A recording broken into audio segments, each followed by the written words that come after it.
Stocks अच्छा react कर रहे थे। आईआरसीटीसी हमने देखा था पिछले हफ्ते में लगभग 14-15% का रिटर्न दिया था। या डेटा मोनेटाइजेशन को लेकर जिस तरह से कंपनी ने टेंडर निकाला, उसके बाद उन्होंने मना करा, उसको डिनाई किया, इस तरह की खबरों का या रिव्यू की बात कही है यहाँ पर। क्या आज आईआरसीटीसी पर किस तरह का रिएक्शन हो सकता है या फिर यहाँ पर भी प्रॉफिट बुकिंग देखने को मिलती है? प्रशांत, आईआरसीटीसी का चार्ट एक बार चेक करके बताएंगे। जी प्रियंका, आईआरसीटीसी में बिना चार्ट की तरफ देखे हुए आपको बता सकता हूँ, क्योंकि ये काफी वक्त से मेरे रडार पे रहा है। मुझे लग रहा है ये स्टॉक 800 के लेवल्स के लिए रेडी है, और जब तक ये पोजिशनली 705 का लेवल बरकरार रख रहा है, हम बिल्कुल इसमें हर डिप पे बाय करेंगे और टारगेट हम रखेंगे 800 के करीब। मुझे नहीं लग रहा है कि इसमें, क्योंकि जो जिस तरीके के वॉल्यूम्स आए हैं और जिस तरह का ब्रेकआउट हुआ है, ऐसे ब्रेकआउट और ऐसे वॉल्यूम बहुत आसानी से गिव अप नहीं करते। तो किसी भी अगर वीकनेस दिख जाए मार्केट में हो रहा, तो इसमें हम बाय कर सकते हैं। जब तक 700 705 के लेवल्स इंटैक्ट है, बिल्कुल बने रहिए, और टारगेट हम पोजिशनली रखेंगे 800 के करीब। तो ये तो 800 तक के लेवल प्रशांत बात कर रहे हैं, लेकिन आईआरसीटीसी की पूरी खबर में अपडेट क्या है, ताज़ा अपडेट क्या है? क्योंकि डेटा मोनेटाइजेशन में जो पर्सनल डेटा का इस्तेमाल नहीं होगा, ये आईआरसीटीसी की तरफ से एक बयान भी आया।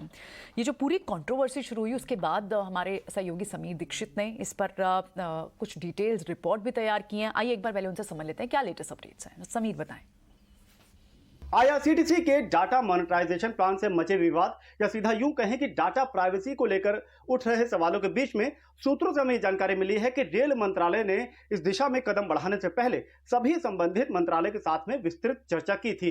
सूत्रों के मुताबिक रेल मंत्रालय ने ministry of electronics and IT और साथ ही साथ ministry of law and justice के साथ डाटा मोनेटाइजेशन प्लान को लेकर के डिटेल में चर्चा करी थी। ये चर्चा तकरीबन 2 महीने पहले हुई, और रेलवे को जो मैंडेट या दायरा मिला वो कुछ यूं था कि किसी भी तरीके की पर्सनल इंफॉर्मेशन का इस्तेमाल मोनेटाइजेशन के लिए नहीं किया जा सकता। हालांकि जो एनोनिमस डाटा है उसका इस्तेमाल जरूर किया जा सकता है। तो जो आपकी पर्सनल इंफॉर्मेशन है, मसलन आपकी एज, एड्रेस, आपका आधार नंबर, मोबाइल नंबर, इस तरीके की जो पर्सनल इंफॉर्मेशन है उसका मोनेटाइजेशन नहीं होगा। लेकिन जो एनोनिमस डाटा है, मसलन अगर किसी सेक्टर में त्योहारी सीजन में यात्रियों की संख्या ज्यादा है, कम है, कब कम होती, कब वो बढ़ती है, इस तरीके की डाटा का इस्तेमाल मोनेटाइजेशन पर्पस के लिए किया जा सकता है। तो इस तरीके की जानकारी सूत्रों से पता चली है।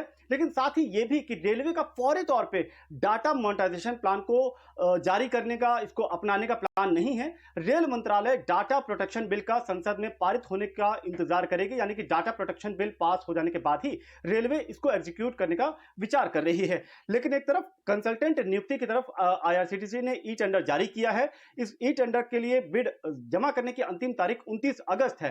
कंसल्टेंट की जिम्मेदारी यही होगी कि वो ये बताए कि जो एनोनिमस डाटा है इसका अगर इस्तेमाल हो सकता है तो वो कितने जरियों से हो सकता है। चलिए, तो बिल्कुल डेटा मोनेटाइजेशन की खबर पिछले हफ्ते आती हुई दिखी थी और उसके ठीक बाद आईआरसीटीसी के स्टॉक ने रिएक्ट भी किया था, लेकिन अब कंपनी की तरफ से सफाई आती हुई दिख रही है। इसकी सारी की सारी जानकारी समीर ने हमें बताई। इंटरेस्टिंग ये होगा आज देखना कि आईआरसीटीसी के स्टॉक में किस तरह का रिएक्शन आता है। न्यूज़ फ्लोज थे और उसका एक इम्पैक्ट हमने देखा।